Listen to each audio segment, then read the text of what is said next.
groundwork for meditation is what I'm going to first talk to you. Call them gods and great people or not. Call them ordinary, me the mundane person or not. These are expressions which we recognize as different people.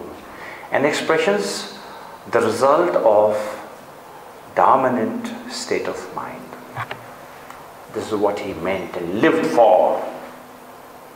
And that dominant state of mind for which a person lives for is his, not the intellect. There would be many more people more intelligent, but his flowing heart, his emotions, the value and worth of his emotions. For one can feel so frightened and one so enlightened, one so stuck, but so relieved. And how did he feel relieved? Let me give you a feedback. I come from India, and we people have lots of time to read politics and news and TV about the rest of the world, very keenly interested. If you today go in for a poll in India and find what is the popularity, status and acceptance of Bill Clinton, the ex-president of USA. Number one, despite the Oval Office. Why? The power of confession. What did this wonderful person say? It was a judgmental error. Full stop. My hat's off. Let us have the power of confessing. Whether we are Christians, or Muslims, or Hindus, or Christians, or Sikhs, makes no difference. We are human beings of the world order of today, which is a small village, where we share and learn from each other's experiences in life and thought processes and approach.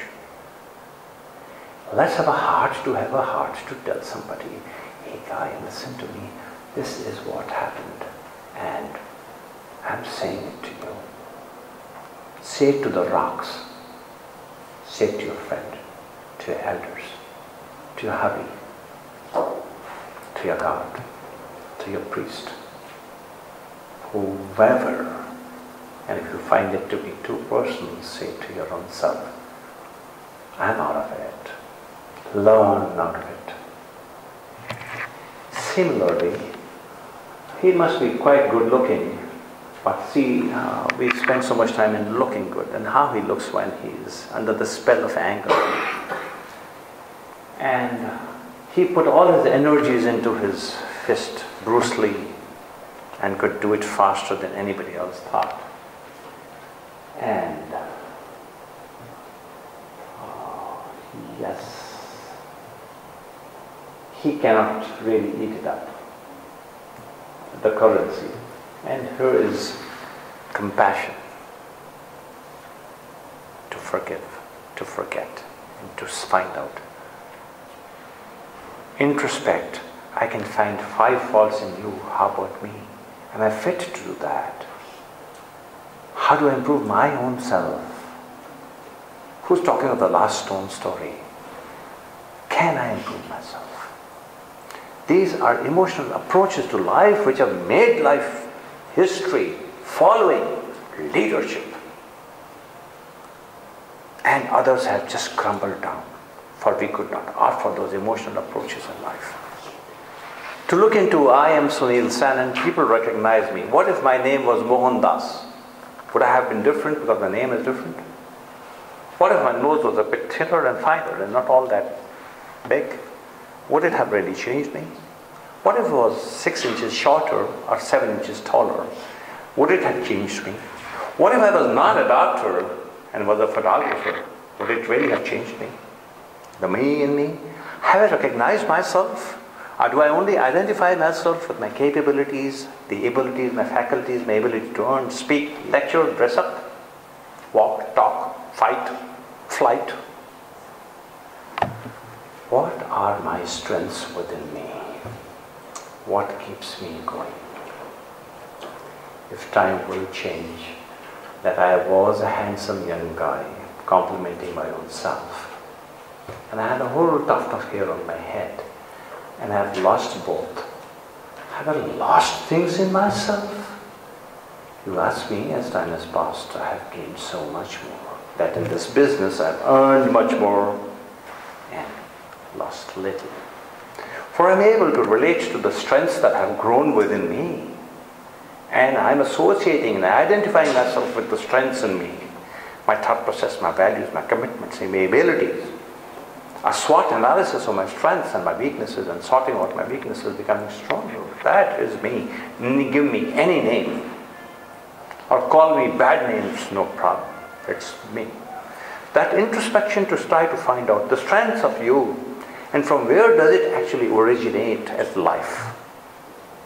This is a prerequisite to talk to your own self, not like a mad person, but as a very wise person, and relate to some inner things which are happening, which are the real you. And that you have to activate in the process of meditation. That's why I'm talking about it. Next. I will omit a few, but the processes I was talking about, garbage in and garbage out.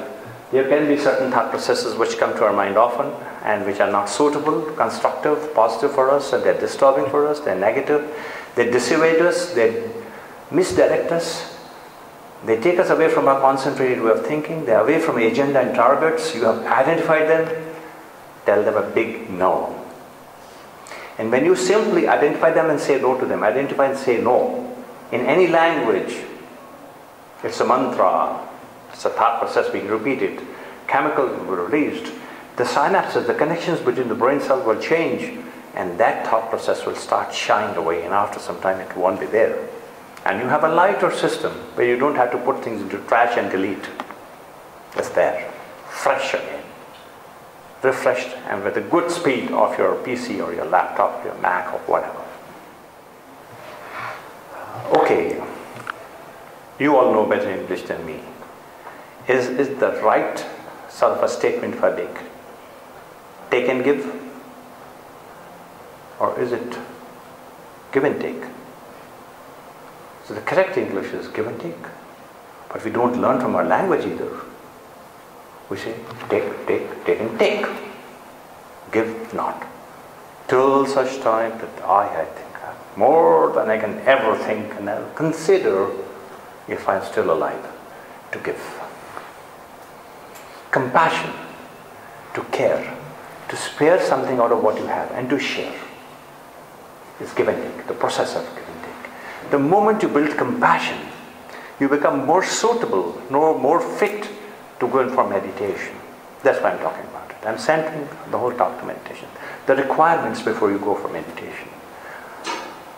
If you still want to have the whole world to yourself, I'm afraid you will not get the benefits of meditation. You will sit in all those postures and breathe and everything. You won't get the benefits.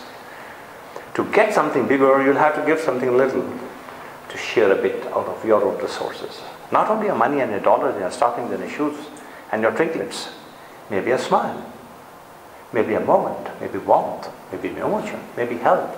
Maybe assistance. Maybe directing somebody, cooperating and not being climbed out. This is my opportunity. If I give it to him, he will overtake me. Meditation will not work. Next, please. If you reach the peak and you are by yourself there, remember you are happy, but who shares your happiness? You are a loner. Have the intellect and the heart to pick up one more and say, be next to me. That makes a better picture frame. Have the top and somebody next to me. Your friend, your wife, your child, a known person or unknown person. Togetherness is great. It adds to the force of the body and the energies that are the life force. So assist and cooperate. And here we talk of what science does, whatever. I'm changing the state of mind and topic for a moment. That we find that this is a babe who's smiling on an ultrasound when the mother is smiling and is whining when the mother is not happy. Oh my God. You say, okay, this is how the amoeba exists. This is how the planets are there in the solar system of the Milky Way and the milkiest way far away. And one more star has been found on that particular telescope. A new star is born, as if there are innumerable stars there. And we realize, from where does it begin and where does it end? And you're amazed at that. Or what Einstein said, or somebody may talk about the DNAs of the human body working. So science and research is exposed you to what? Emotional feeling? You're amazed, astounded, incredible, unbelievable, but you believe because you have seen and confirmed it. That's what science does. And the next slide.